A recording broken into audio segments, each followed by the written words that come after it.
आज हम लोग पढ़ने वाले हैं डाइजेशन इन grass eating animals.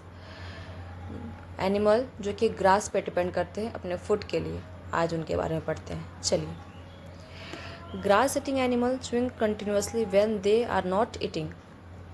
Grass eating animals जो होते हैं वो खाना को दोबारा चबाते हैं। जब वो खाना नहीं भी खा रहे तो तब भी आराम से पीपल के पेड़ पे सामने बैठकर और आराम से दोबारा अपने खाने को चबाते हैं, दोबारा टेस्ट लेते हैं।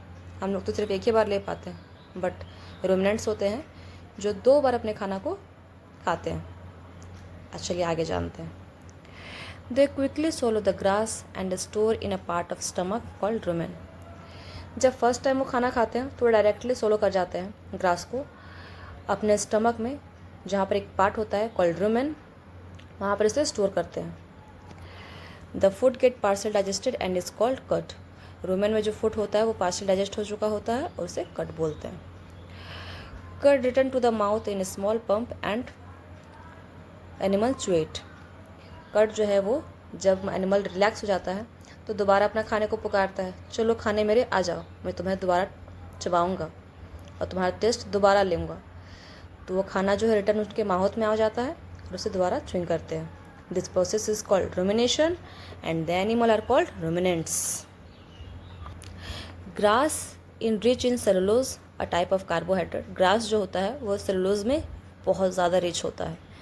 इन ruminants bacteria present in rumen help in digestion of cellulose. Ruminants में बैक्टीरिया प्रेजेंट होता है रूमेन में, द स्टमक में, जो कि सेलुलोज के डाइजेशन के लिए होता है। ह्यूमन्स जो है वो सेलुलोज डाइजेस्ट नहीं कर पाते क्योंकि उसमें ये बैक्टीरिया प्रेजेंट नहीं होता है। हम लोग में ये बैक्टीरिया प्रेजेंट नहीं होता है, इसलिए हम लोग सेलुलोज डाइजेस्ट नहीं कर पाते हैं। जो रूमिनेंट्स है, रूमिनेंट्स का एग्जाम्पल क्या है? काव, बफेलो, डियर एक्स्ट्रा। ये है डाइजेस्टिव सिस्टम ऑफ रूमिनेंट्स। तो क्या है? ये उसका पूरा डाइजेस्टिव सिस्टम हो गया। ये हो गया ओसोफेगस, ये हो गया स्टमक, ये हो गया रूमेन जहाँ के पार्सल डाइजेस्टेड फूड आता है और यहाँ पर स्टोर हो जाता है। इसमें सेलुलोज डाइजेस्ट होता है। ये हो गया केकुम, ये हो गया स्मॉल इंटेस्टाइन, यहाँ पर भी सेलुलोज डाइजेस्ट होता है but in small amounts in ruminants. फिर स्मॉल इंटेस्टाइन से large intestine and the ficus goes out. और यहाँ दिखाया गया है कि फूड जो है 2 बार चबाया जाता है, food chew twice. So this is the digestive system of ruminants.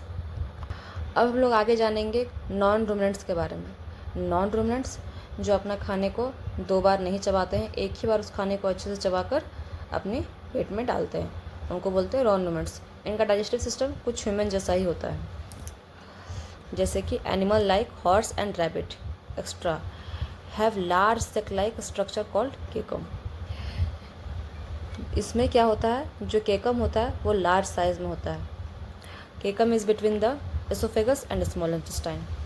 Cellulose of the food is digested here by the action of certain bacteria.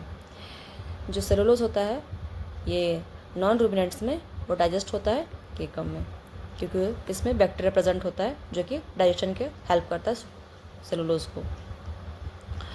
Horse and rabbits are non ruminants. Horse and rabbit they are not chewing cud. वो दोबारा अपने खाने को नहीं चबाते, एक ही बार खाना खाते हैं।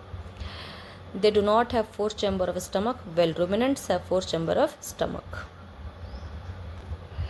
This is the diagram of non-ruminants digestive system. ये पूरा डायग्राम हो गया digestive system of non ruminants का। इसमें क्या फूड एक ही बार चबाते हैं। This is the oesophagus, stomach, small intestine and this is the caecum where cellulose digest and this is the large intestine part colon. और बाकी जो फिकस होता है, जो वेस्ट मटेरियल होता है, वो यहाँ से निकल जाता है।